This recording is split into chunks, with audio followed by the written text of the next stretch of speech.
Welcome to STV life. இன்னைக்கு வீடியோவில் என்ன பார்க்க போகிறோன்னா, தமிழக அரசியலில் மிக குறுகிய காலத்தில் அசுர வளர்ச்சி கண்ட ஒரு முகம்னு நம்ம சொல்லலாம். கலைஞரோட பேரன் முதலமைச்சர் ஸ்டாலின் அவர்களுடைய மகன் என்பதை தாண்டி தனக்கென ஒரு தனித்துவமான பாதையை உருவாக்கியவர். சினிமா தயாரிப்பாளர், நடிகர், அரசியல்வாதி, இதையும் தாண்டி இன்னைக்கு தமிழகத்தோட துணை முதலமைச்சராக உருவெடுத்திருக்கக்கூடிய ஒரு முக்கிய நபர். இப்போவே உங்களுக்கு புரிஞ்சிருக்கும் யாரை சொல்கிறேன்னு. ஆமாங்க, உதயநிதி ஸ்டாலின் அவர்களுடைய வாழ்க்கை பயணத்தை தான் இந்த வீடியோவில் நம்ம பார்க்க போகிறோம். அதுக்கு முன்னாடி நம்மளோட சேனலை ஃபர்ஸ்ட் டைம் விசிட் பண்ணுறீங்கன்னா இந்த வீடியோக்கு ஒரு லைக் போட்டு மறக்காமல் சப்ஸ்கிரைப் பண்ணிக்கோங்க. வாங்க வீடியோக்குள்ளே போகலாம். உதயநிதி ஸ்டாலின் அவர்கள் 1977 வருஷம் நவம்பர் மாதம் 27 சென்னையில் பிறந்திருக்காரு. இவருடைய அம்மா அப்பா எல்லாருக்குமே தெரியும். திராவிட கோட்டையோட தளபதி மு.க. ஸ்டாலின் அவர்களும் துர்கா ஸ்டாலின் அவர்களும் தான். இவர் தன்னோட ஸ்கூலிங்கையும் சரி காலேஜையுமே சென்னையில் தான் முடிச்சிருக்காரு. 2008 குருவி படம் மூலமாக தான் ரெட் ஜெயிண்ட் மூவிஸுங்கிற ஒரு ப்ரொடக்ஷன் கம்பெனியை ஸ்டார்ட் பண்ணுறாரு. இதே ப்ரொடக்ஷன் கம்பெனியில் 7ஆம் அறிவு, ஆதவன் போன்ற பல பிரம்மாண்டமான படங்களையுமே தயாரிச்சிருக்காரு.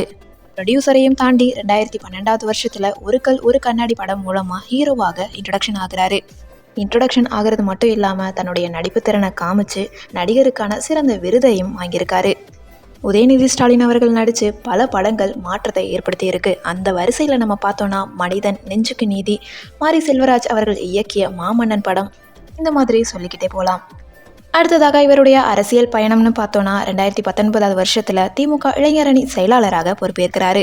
அடுத்ததாக 2021 வருஷத்தில் தேர்தலின் போது எய்ம்ஸ் செங்கல் வச்சு அவர் செய்த பிரச்சாரம் இந்தியா முழுவதுமே கவனிக்கப்பட்டுச்சு.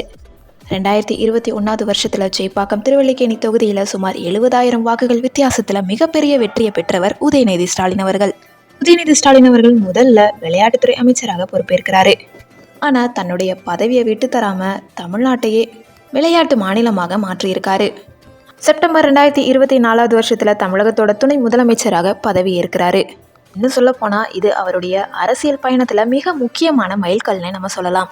சினிமாவில் வெற்றி பெற்ற ஒரு நபர் இன்னைக்கு தமிழகத்தோட 2ஆம் நிலை தலைவராக உயர்ந்திருப்பது பலரது கவனத்தையுமே ஈர்த்திருக்கு. 2026 வருஷத்துல தேர்தலை நோக்கி நகரும் உதயநிதி ஸ்டாலின் அவர்களுடைய பயணம்ங்கிறது சிறந்த முறையில் போய்கிட்டு இருக்கு. துணை முதலமைச்சரான உதயநிதி ஸ்டாலின் அவர்களை பற்றி நீங்க என்ன நினைக்கிறீங்கன்றதையும் என்னோட கமெண்ட்ல சொல்லுங்க.